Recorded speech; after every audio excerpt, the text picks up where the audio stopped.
All right, so we've got this Herod, kind of an evil guy. Let's go back to the book of Acts and let's continue to look at his story. So, Herod's kind of a proud guy, very impressed with himself because he has this power. Remember, he just put James to death. He throws Peter in prison. Sometimes people are in awe of that kind of power. And so let's keep reading. We see what happens to him.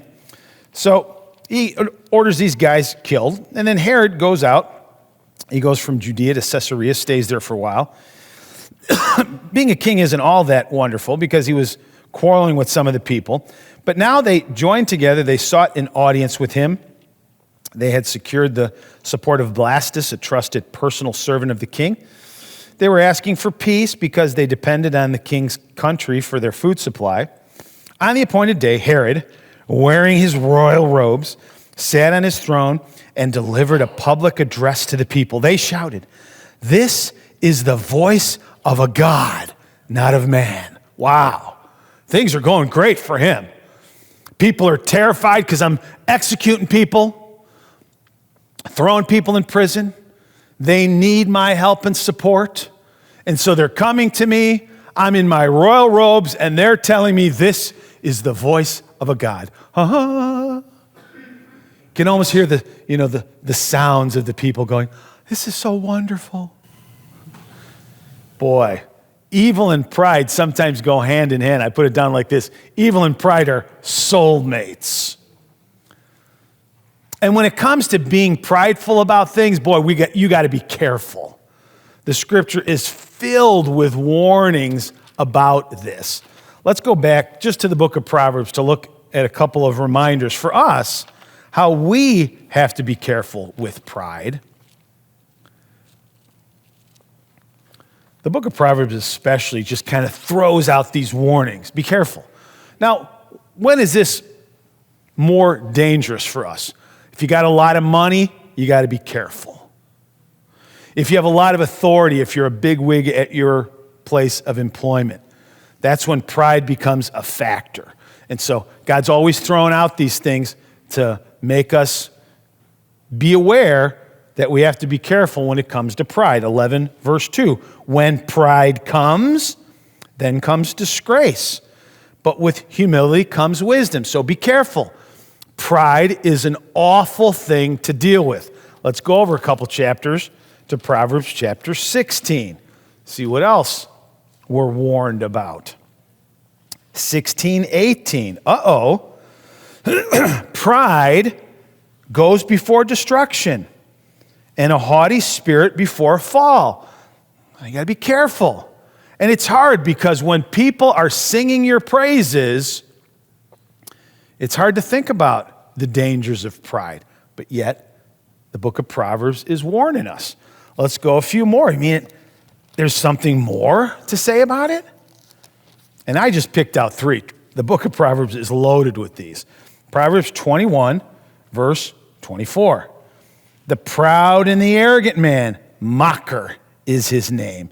He behaves with overweening pride. We don't use that word very often. Overweening, just very impressed with themselves.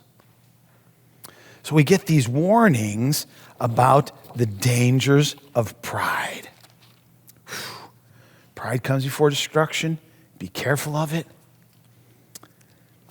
Our story doesn't end with the people sending praises to the king. We got one last part of this story, and it's connected to that little one we just read. Pride comes before destruction. Now, you don't always see it. Sometimes you'll see people, especially today because of all of the media that we have, people who are filled with pride and arrogant, and you think, man, when is that pride coming before destruction happen? You don't always get to see it, but occasionally you do. And in Acts chapter 12, you get to see the full payment for the danger of pride. Let's turn back to Acts chapter 12 and see what happens when they're singing his praise, calling him a god. This is not a man we're seeing. This is a God. And you can almost see him kind of wandering around. And I notice that the passage puts in about the royal robes. I almost see him kind of walking up to the thing, and I'm guessing it had a little flow to it. And he's kind of come up, he's walking, and it's flowing around. And he probably shifts just a little bit. And it's probably purple, because purple was a very expensive dye in those days. Oh my God, thank you. Say it again. I like the sound of it. What else do you think is wonderful about me? And the people are just, oh, it's King Herod. Oh, pat my head. Oh. I want to set the stage for you so you just don't take it so lightly. Let's go back to Acts chapter 12. Because the next lesson is never forget there is a limit to the patience of our God. Let's keep reading right when it says it. So on that day, Herod, wearing his royal robes, sat on the throne, delivered this address, and they shouted, "This is the voice of a God, not of a man." Immediately, because Herod did not give praise to God, the angel of the Lord struck him down, and he was eaten by worms and died. Now, we were just talking about how James was put to death by the sword, and that's right up there in the top 10 list of ways you don't want to die. Only exceeded by death by worms. Doesn't really tell us all the details of that, but maybe he died and then the worms ate him. But either way, it was not good. My friends, occasionally you see this where our God is wonderful and he is patient and he is kind. But there are moments when we reach the limits of God's patience and he drops the hammer. Herod got the hammer dropped. We'll talk a little bit more about that tonight, but I just want to remind you of something. A little piece of advice I want to give you. The Bible makes it clear that our God is patient. He has compassion on us. But today you realized that God has a limit, and when he reaches that limit, the hammer gets dropped. Here's my amazing, thoughtful proposal for us. Let's not get to that point. I don't want to get to the point where God says enough and he drops the hammer on me.